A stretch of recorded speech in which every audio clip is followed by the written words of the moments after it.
Muy buenos días, amigos, que nos regalan el privilegio de compartir con ustedes este programa. Caminando ya, celebró los 15 años, 16,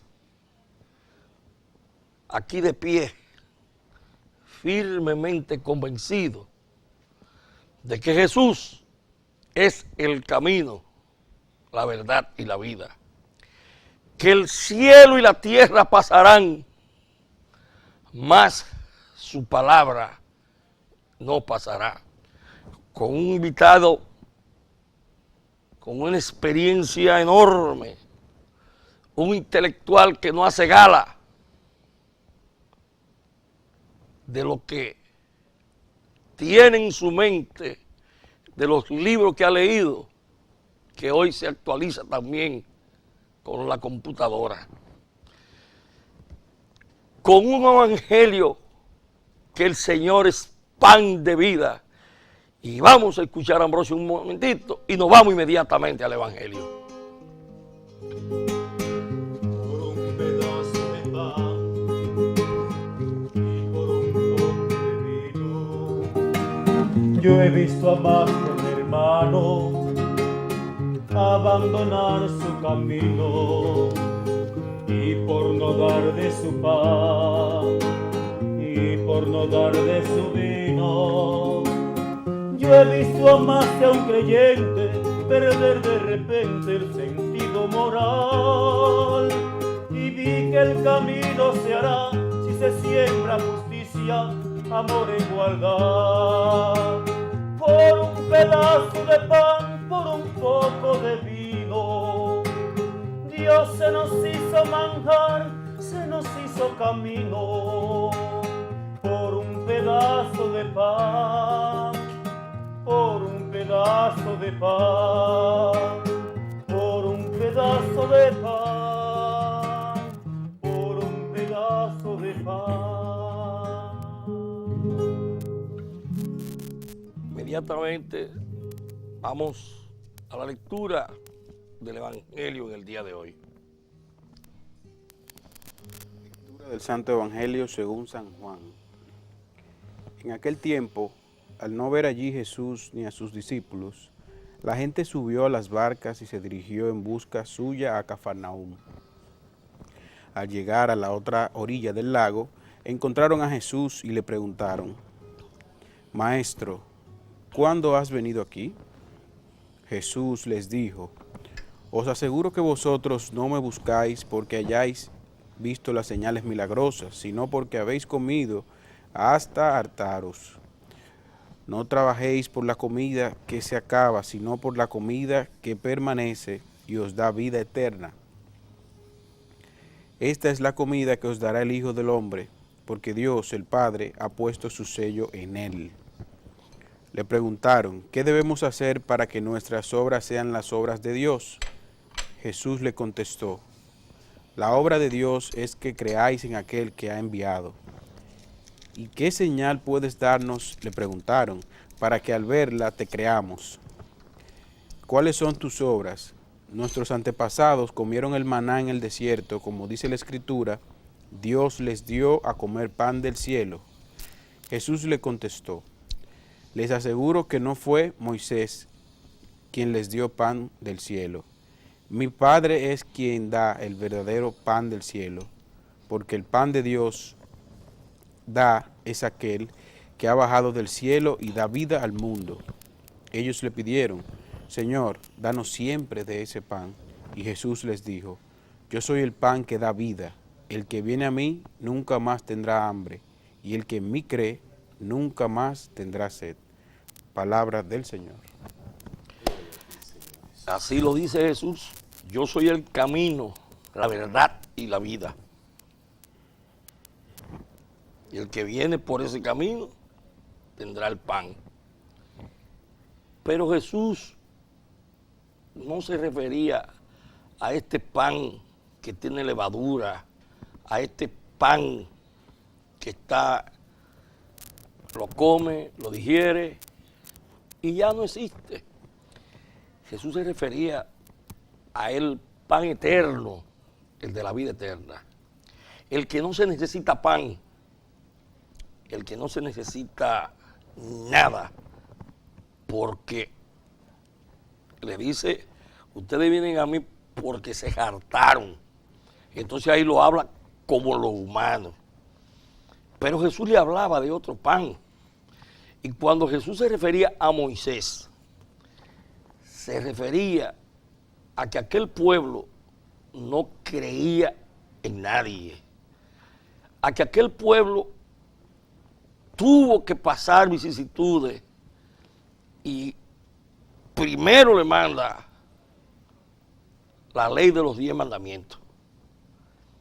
Y aquel pueblo tuvo ya que tener una fe verdadera y arrepentirse para ir a la tierra prometida.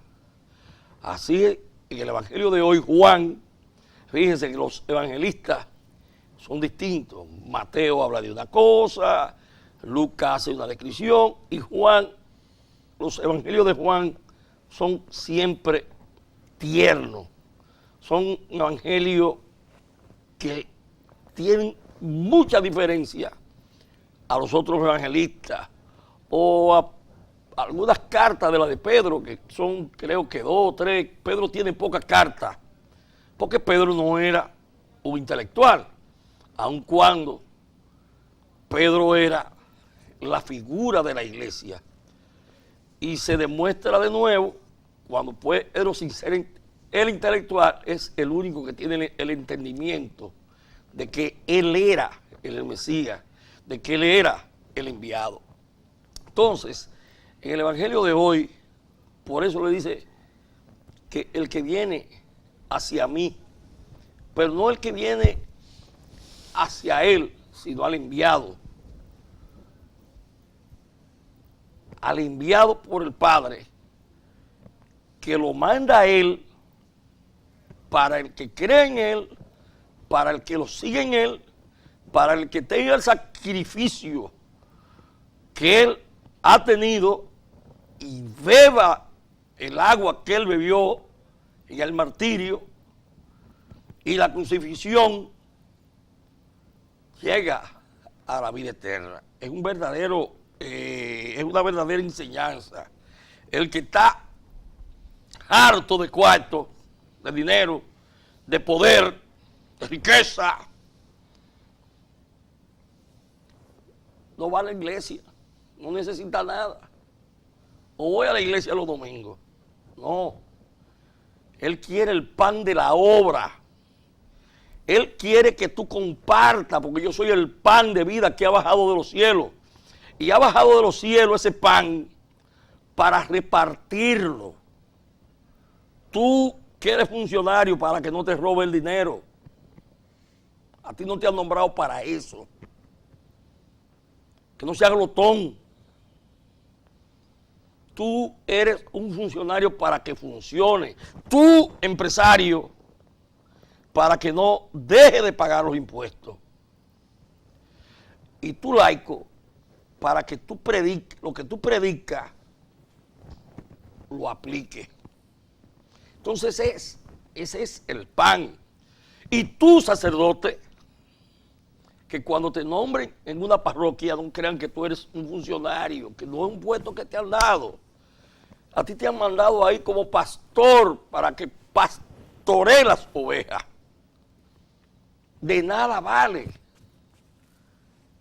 que te nombren si tú no eres un buen pastor. Es pastorear las ovejas, es vivir al lado de ellas, como dice el Papa Francisco. Es salir a buscar, a predicar, a llevar de la mano al hermano que está guardando prisión, a llevar de la mano a aquel que está enfermo, moribundo. Y la iglesia, que muchas veces nos quejamos, yo soy un crítico, no un criticón, porque el crítico es para cosas buenas, el criticón es para dañarlas. Y hemos visto que hay obispos que están caminando están saliendo a visitar a los enfermos, a visitar las cárceles. Caso de Monseñor Castro, Jesús Castro. Y así otros obispos se animarán, trabajan en su diócesis cada uno de cada manera, a su manera. Pero no, Jesús no quiere que cada quien trabaje de la manera. El evangelio que tú acabas de leer, ese evangelio que se está leyendo en China, ese es el evangelio que se está leyendo en Pedernales, es el evangelio que se está leyendo en Cuba. Entonces, eso es lo que quiere el Señor. El pan que ha bajado del cielo, que es el Señor. Vamos a escucharlo.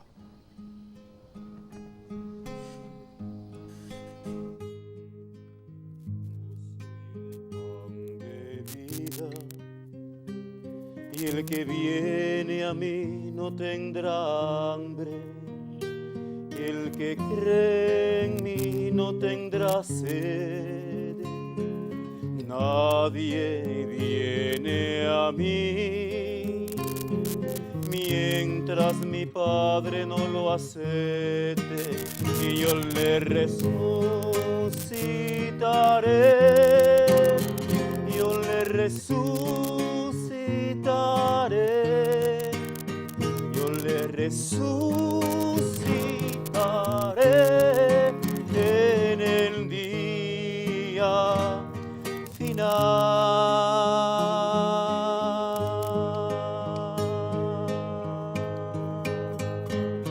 Sí, Señor, yo creo que tú eres el Cristo, el Hijo de Dios, que vino al mundo.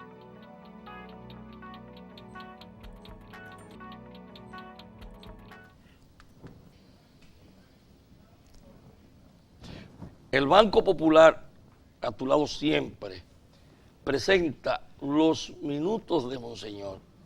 Monseñor ha estado en una situación de salud no muy buena, está bastante delicado, pero le pedimos al Todopoderoso y al ánimo de él que nada, que se levante para que siga teniendo esos minutos. Bueno, estamos en este programa en una condición de tristeza, de luto, por un amigo de todos nosotros conocido, y yo diría del país. Ojalá y me pusieran ahí la figura del coronel García Elena. El coronel García Elena se fue el tirador, se fue el tirador, pero dejó con nosotros los principios de la enseñanza en el aula, en el área militar. Se fue el tirador que nunca se apartó de aquellos principios de la disciplina. Déjamelo ahí. Se fue el tirador porque jamás en la vida quiso administrar fondos que no fuera la brigada de la enseñanza de los soldados. Se fue el tirador, aquel hombre sencillo, pero con condiciones morales extraordinarias. Se fue el tirador que cuando le tocó Playa Caracoles y le tocó ser el custodia de Halle Hermann dentro de su pensamiento, y él como guardia nunca lo maltrató y quedaron siendo amigos. Se fue el tirador, pero dejó la prevención porque él entendía que las drogas valía más una onza de prevención que un quintal de represión. Descansa en paz, mi querido amigo Máximo.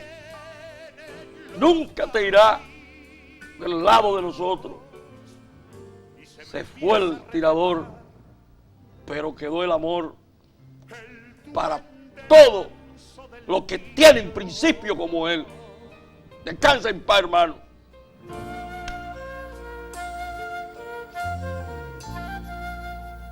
Cuando un amigo se va,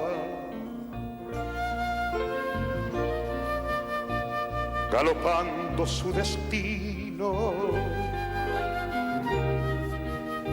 empieza el alma a vibrar, porque se llena de frío. Cuando un amigo se va, galopando su destino, empieza el alma a vibrar, porque se llena de frío. Cuando un amigo se va, se queda un árbol caído que ya no vuelve a brotar, porque el viento lo ha vencido. Cuando un amigo se va,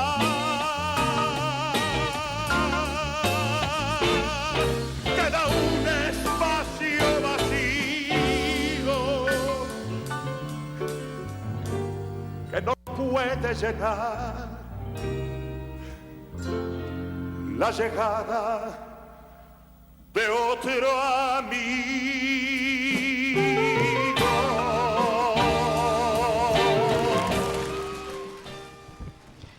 Bueno, así es. También nosotros nos iremos. Esta semana tenemos como invitado al licenciado Leopoldo Pérez Sánchez. Gracias. Y aquí tenemos los jóvenes que hoy también nos acompañan, que están haciendo pedidos. Y la semana ha estado como convulsionada. Se habla de la marcha del millón. Eso me acuerda de la marcha del jefe, que tuvo 1 millón de ¿cómo se llama? ¿Te acuerdas de la marcha del millón? Sí, de Trujillo. Sí, cómo no. Ok. Pero esta es una marcha distinta. Esta es una marcha donde la oposición, los que no están de acuerdo con el gobierno, los que entienden que las cosas están mal. Yo estoy de acuerdo con algunas de las cosas también. Pero los gobiernos no son perfectos todos. Ni ningún gobierno puede arreglarlo todo. También tenemos una carta que le envió el presidente, ¿cómo se llama? Hipólito Mejía, al expresidente Leonel Fernández. Y hay muchos que ha estado como muy convulsionada. Muchos temas importantes. Muchos temas. Pero la política, en sentido general, antes de leer la carta, que tú me lo permitas, si tú coges, por ejemplo, a Santana, fusila a los trinitarios. Luego, la carta Bonelli, Balaguer, Bonelli. Luego, Wessing le da el golpe de Estado y termina en el Acuerdo de Santiago. Inclusive con el MPD apoyando el Acuerdo de Santiago. Luego, Juan Bosch, para llegar al poder, quita los latigazos de Viriato, Fiallo. Entonces la política tiene una serie de situaciones en las que se habla de la riqueza de mucha gente que va a la política, y hoy vemos también situaciones de campaña sucia. En el área de la campaña sucia, por eso vamos a escuchar primero la carta, luego la campaña sucia e inmediatamente con nuestro invitado que tendrá todo el espacio para él. Muchas gracias. Vamos a ver qué dice, qué le pide el presidente Hipólito Mejía al presidente Leonel Fernández. Vamos a ver. Doctor Leonel Fernández Reina, expresidente de la Un República, poquito más alto. presidente de la Fundación Global Democracia y Desarrollo, Funglode. Honorable doctor Fernández, hace varios años, tanto en el país como en el extranjero, diversas personalidades del mundo político me han manifestado su asombro por la dimensión y la opulencia de la sede de la Fundación Global Democracia y Desarrollo que usted preside desde su fundación en el año 2000. Ese asombro se debe en gran medida a la incongruencia entre la exuberancia de la sede de esa institución privada y los altos niveles de pobreza y desigualdad que marcan la vida de la mayoría de los ciudadanos y ciudadanas de la República Dominicana. Por eso, muchas de esas personalidades me han expresado que la sede de esa institución es más ostentosa que la de las fundaciones en países altamente desarrollados. En el país, numerosas personalidades e instituciones le han pedido a usted explicación sobre la procedencia y la magnitud de los fondos con que fue financiada Funglode, así como los recursos económicos que le permiten funcionar con marcado protagonismo. En más de una ocasión se ha usado la represión del Estado para silenciar las voces que han demandado públicamente el esclarecimiento de la interrogante que planteamos. Usted se ha autoproclamado vocero y adalid de la transparencia. En esa dudosa capacidad ha impartido conferencias magistrales en diferentes escenarios internacionales, planteando que la construcción de la democracia social es inseparable de la transparencia de las personas que han elegido el ejercicio de la política para aportar a sus pueblos su capacidad y experiencia. Usted ha hecho pública su decisión de buscar la presidencia de la República Dominicana en las elecciones del año 2020. Consecuentemente, es su obligación responder al reclamo de sectores importantes de la ciudadanía que le piden explicar con total transparencia el origen y la magnitud de los fondos que usted ha recibido y que han permitido crear y mantener la fundación que preside desde hace 18 años. Yo comparto ese reclamo público porque estoy convencido de que quienes aspiramos a conducir los destinos de la nación estamos compelidos a actuar con total transparencia. En mi caso, he hecho exactamente eso a lo largo de toda mi vida y sigo dispuesto a dar al pueblo dominicano las pruebas que me pida, tanto en mi condición de hombre público como de empresario privado. Al hacerle públicamente esta solicitud de ejercicio de la transparencia, doctor Fernández, no lo hago de manera estrictamente individual. Más bien soy portador del mensaje que le envía una buena parte de la ciudadanía dominicana. Albergo la esperanza de que estas líneas sirvan de provecho al ejercicio de la transparencia que él ufana, así como el fortalecimiento de la democracia en nuestro país. Atentamente, Hipólito Mejía. Bueno, quien se dedica a la vida pública para hacer campaña, para optar por ser presidente, por ser legislador, esta es la obligación de rendir cuenta de cada una de las cosas que se le pidan que tengan que ver con el ejercicio de sus funciones.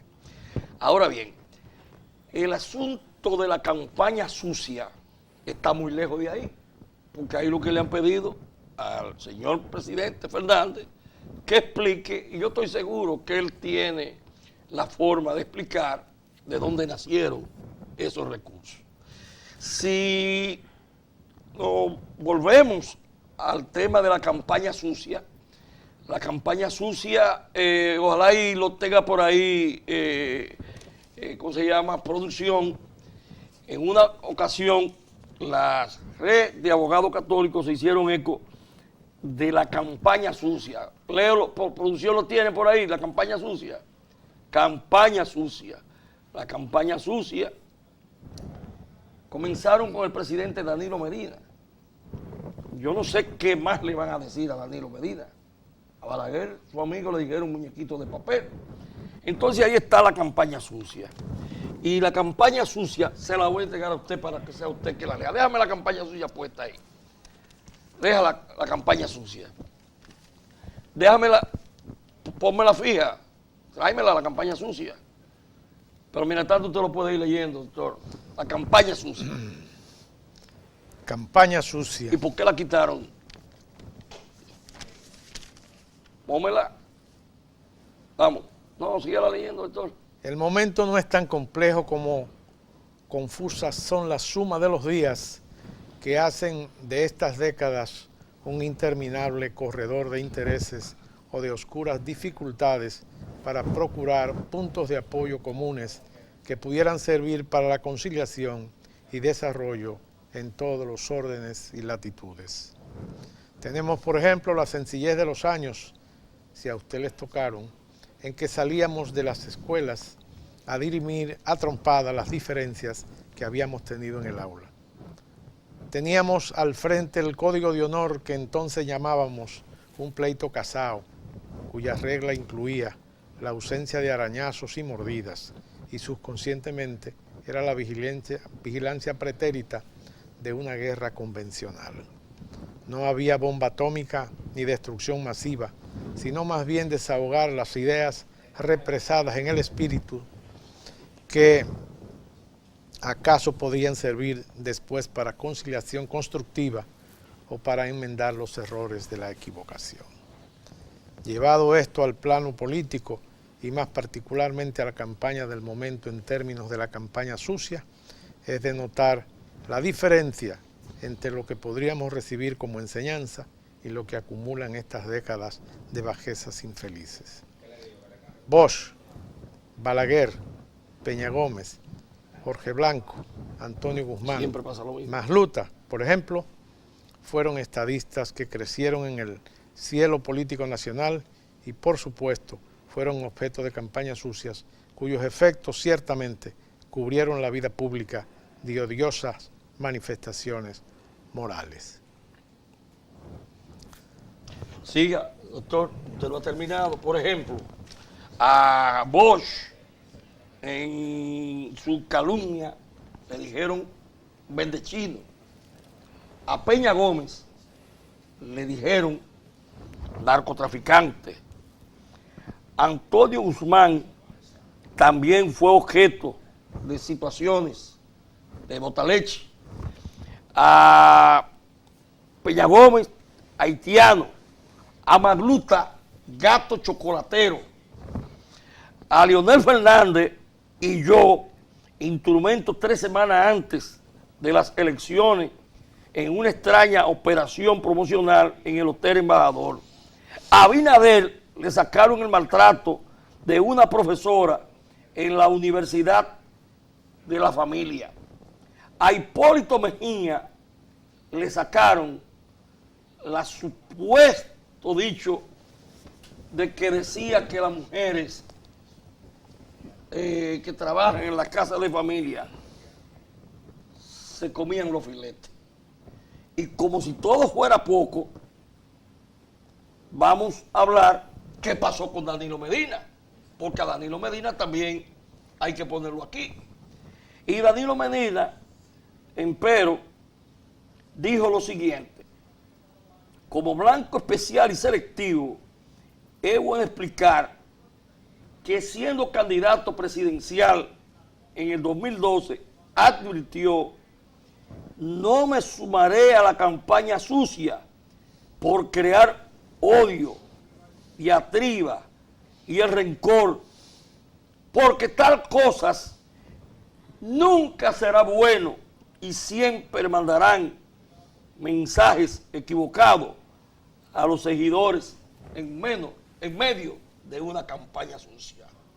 De manera que la carta del presidente Hipólito Mejía al expresidente Fernández no tiene nada de campaña sucia. Es una excelente oportunidad para que el presidente Fernández le diga al país con toda transparencia con qué recurso hizo esas inversiones en ese gran proyecto que se llama como se llama, porque realmente ha sido un gran aporte al país. No hay que ver solamente la parte negativa, pero él como funcionario público de primer orden, como presidente de la República, debe expresar al país con qué recursos se hizo y de qué manera se hizo.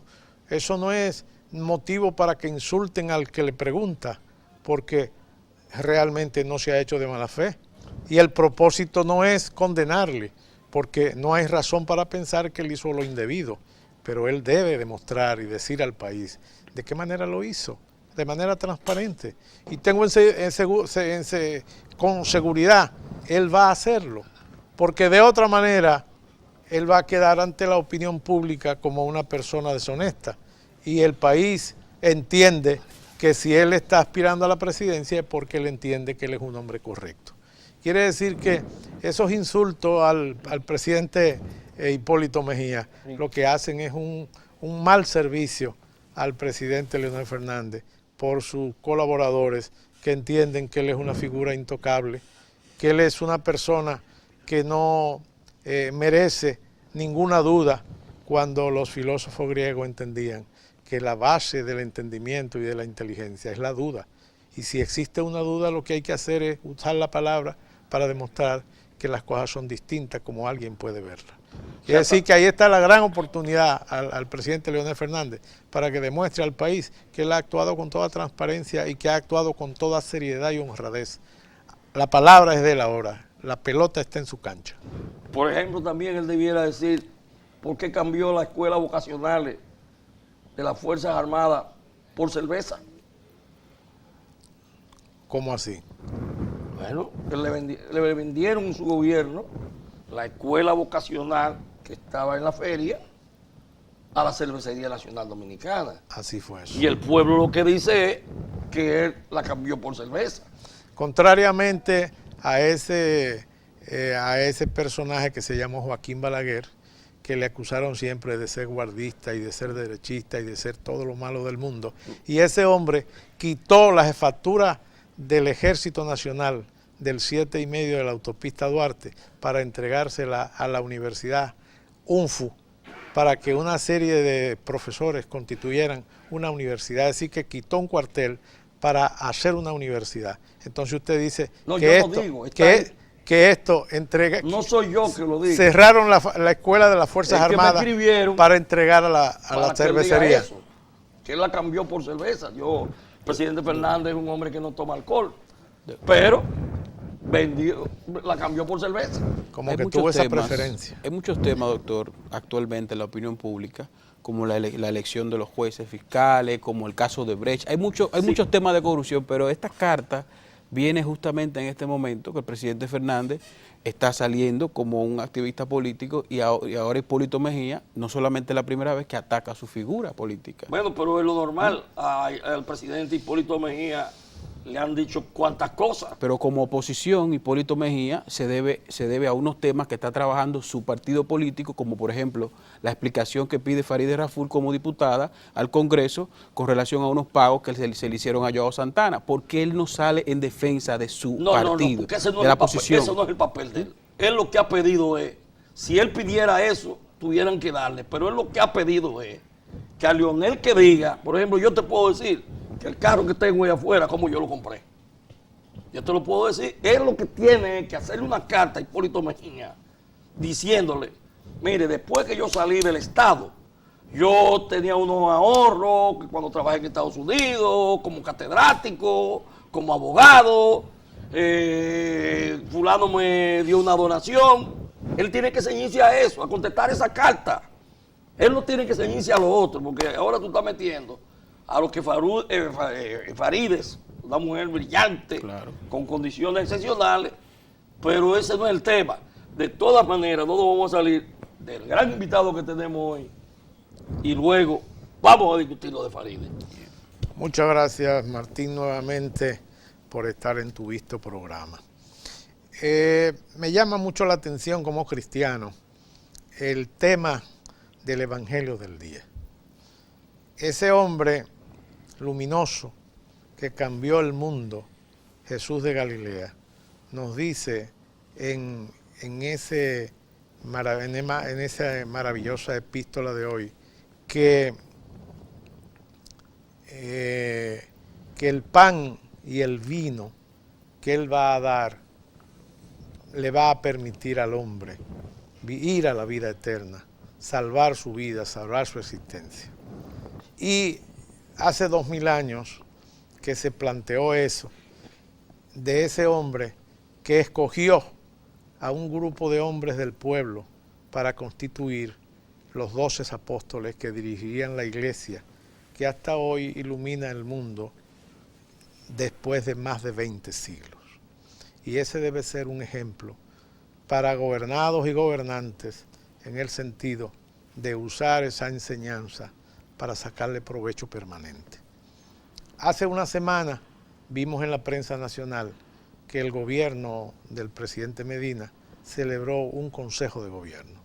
El consejo de gobierno es una entidad constituida por el Estado con los ministros y el presidente a la cabeza para pasar revista de los acontecimientos que está viviendo el país y para aplicarle soluciones. El presidente Balaguer puso como norte echar el Partido Reformista en cuanto pasaban las elecciones a un lado y constituir una Comisión Nacional de Desarrollo que constituían los hombres y mujeres más importantes del país, de la industria, del comercio, de la enseñanza, del campo, de la ciudad, de la familia. Y esa reunión que se celebraba cada 15 o cada mes traía oxígeno al gobierno y esperanza al país. Tomaban en consideración lo que él llamaba las fuerzas vivas que integran los empresarios de las diferentes actividades económicas del país. Desafortunadamente, mucha gente entiende que el gobierno ha concentrado el poder en un partido político que representa una parte del país, pero que no representa al país todo. De ahí que se oyen rumores en las calles, comentarios en los mentideros en el sentido de que las fuerzas vivas del país se encuentran sumamente preocupadas por la orientación económica que el país tiene. Y se escuchan rumores de la posibilidad de que nuevas fuerzas políticas se constituyan porque estamos ante el fracaso del partidismo nacional en crisis tanto en el partido de gobierno como en los partidos de oposición.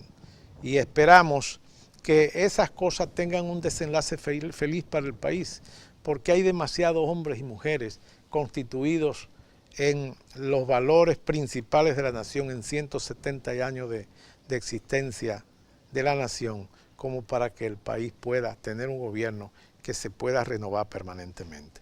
Le decía a Martín, antes de comenzar el programa, que un día habló el presidente Balaguer del gobierno de sus sueños, que él no había podido realizarlo, porque los gobiernos tienen demasiadas presiones y se ven obligados muchas veces a hacer cosas que no son precisamente las que más convienen al interés nacional, ni que responden a sus propios deseos.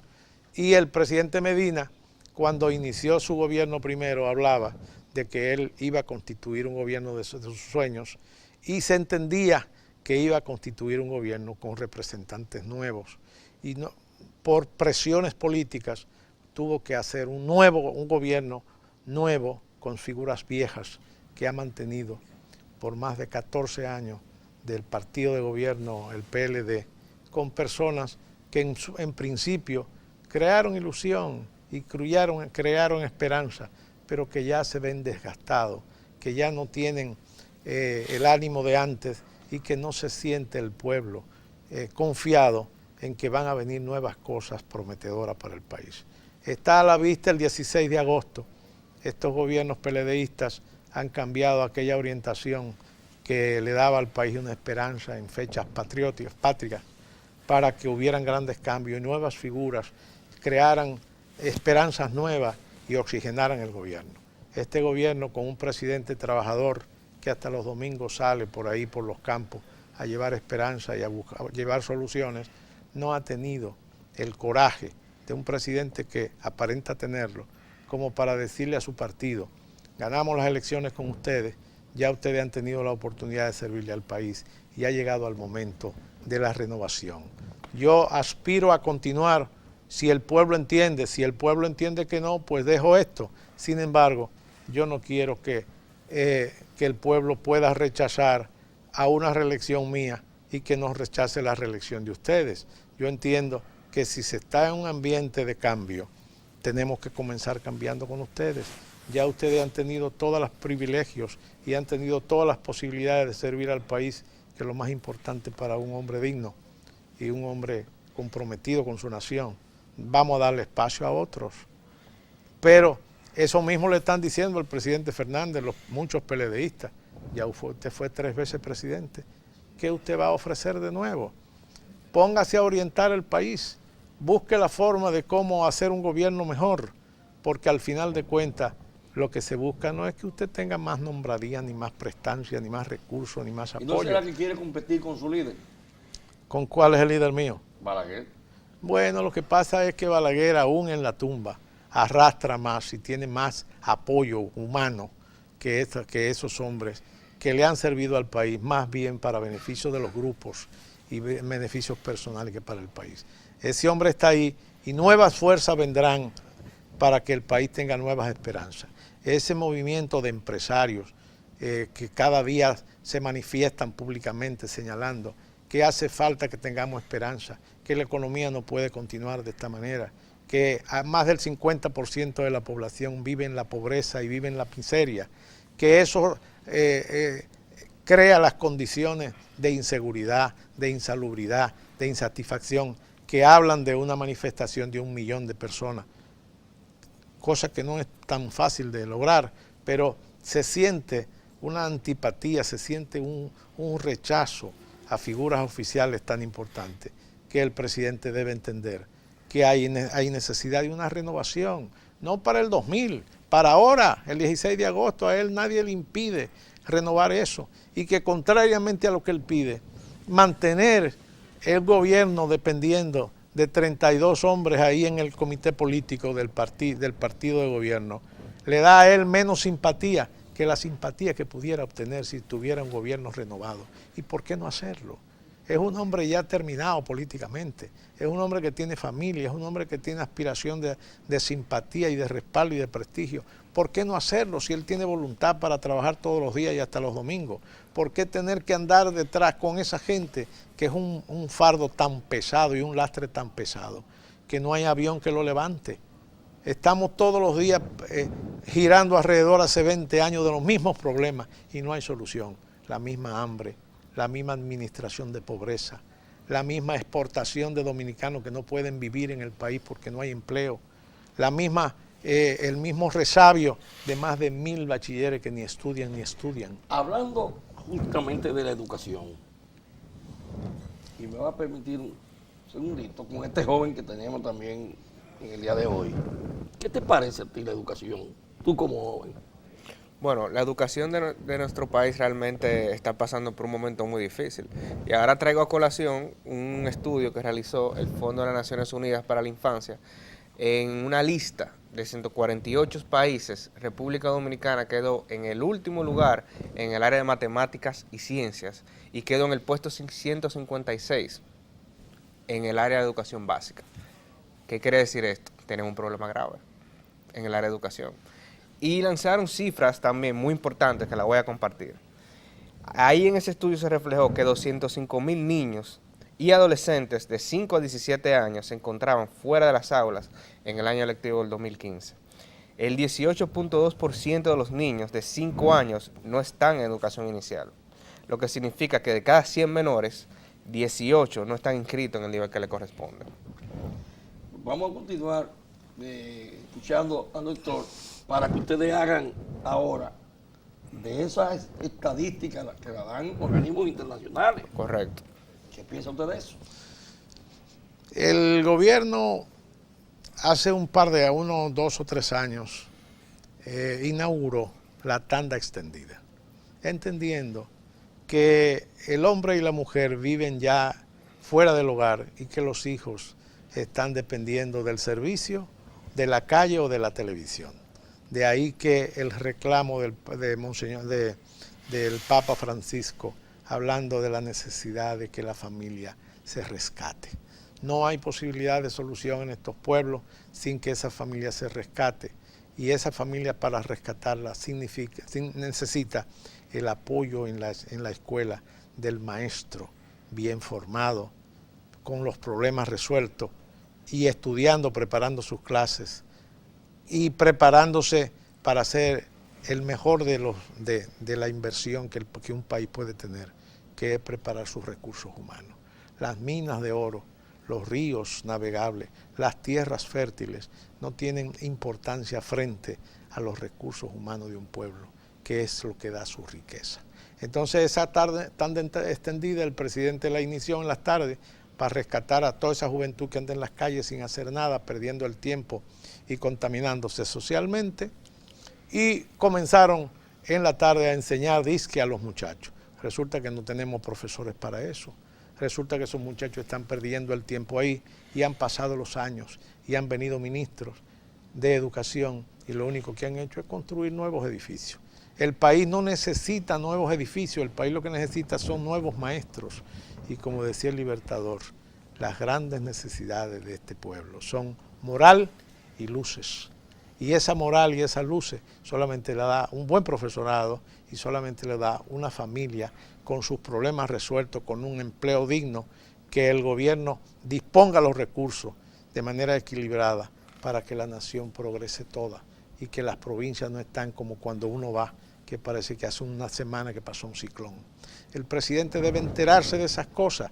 El presidente necesita tener no solamente las visitas sorpresas, el presidente necesita tener funcionarios que todos los días no estén de visita, no estén de manera permanente trabajando por la labor que él quiere hacer en beneficio de este pueblo empobrecido y al margen de las grandes metas del milenio, que son la vida digna, el empleo digno, el respeto público y el Estado de Derecho eficiente, que ahora no sabemos porque la ley parece que se mudó de país.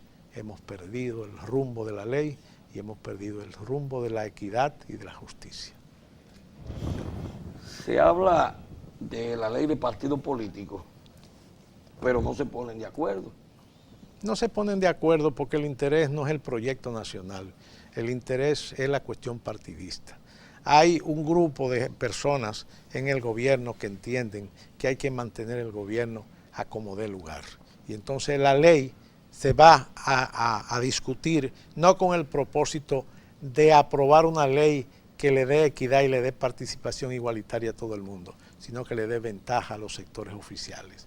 Que el presidente esté involucrado en eso, no, eso ha sido un desastre.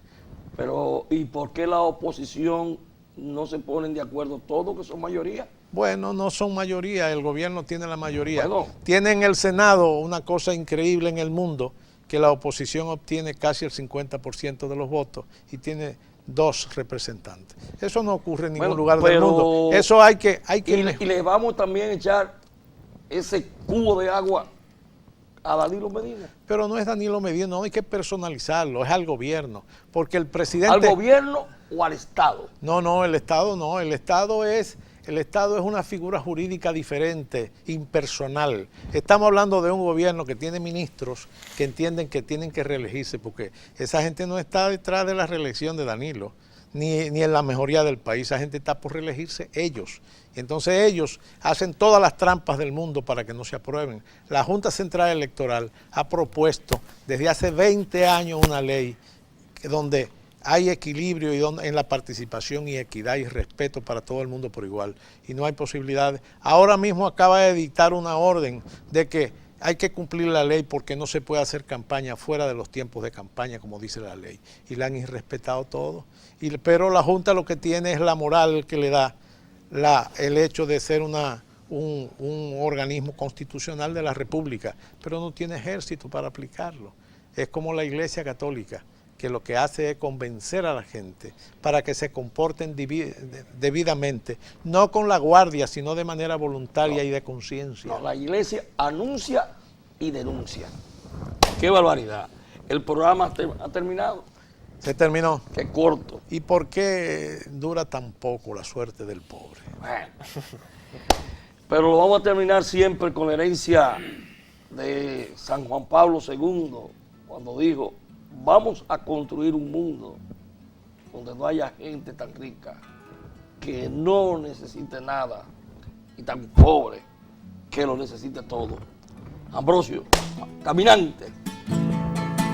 Todo pasa y todo queda, pero lo nuestro es pasar, pasar haciendo camino, camino sobre la mar. Nunca perseguí la gloria, te dejaré en la memoria de los hombres mi canción.